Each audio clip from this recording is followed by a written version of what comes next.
So ito na mga kaslakot. Yan.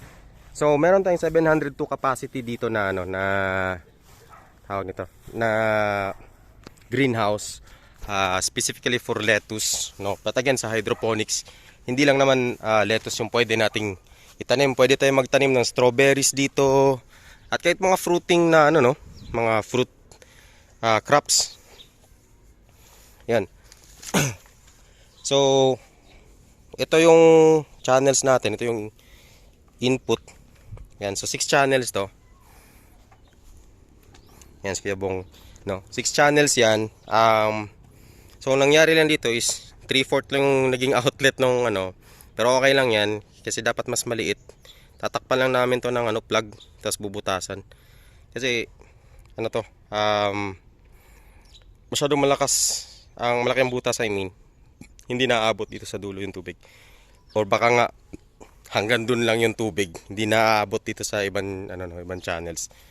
And lalagyan pa namin ng ball valve dito para may individual control yung ano per table natin. Ayan. Share ko lang din yung tangke. Okay, so yung tangke namin, grabe overkill, no, laki, pero very good naman to kasi para hindi masyadong uminit yung tubig. Best tank, oh, di ba? Panis. Pero hindi yan sponsored. So siguro ang challenge lang namin dito sa ganitong klaseng tangke is yung pag-check ng pH kasi ayan, oh, tutuwad pa ako diyan. Baka mapasok na ako pero hindi na ako malabas. Yan. Pero ano kasi kami, we're looking forward na dagdagan to in the future. So I think this is good enough. Okay na yan. So ito yung drain. So in-adjust na rin namin yung drain. Hindi na namin sinabay sa level ng lupa kasi sayang naman kung yung tangke is bubutasan, no. So ginano na lang namin yung drain. Hindi na lang namin padadaanan doon. Yan, so ikot lang ako dito ng mga kaslakot. Yan. Pakita ko lang sa inyo, no. Di ba? Ganda na, no. Hinti na lang to. Pwede na nga tong testing na lang ang kulang dito. And pwede na itong i-operate. And isisil pa lang pala to. Ito, sisil. Seal natin yan. Yan. So per pipe is 13 holes. So meron tayong 240 per table. Basta ang total nito 702 heads. Yan.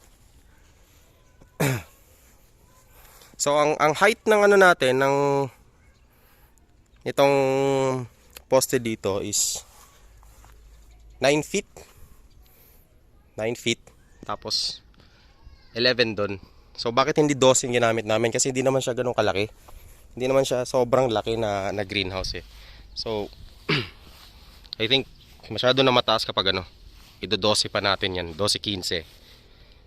And nilagyan naman namin siya ng parang ventilated gable yung style.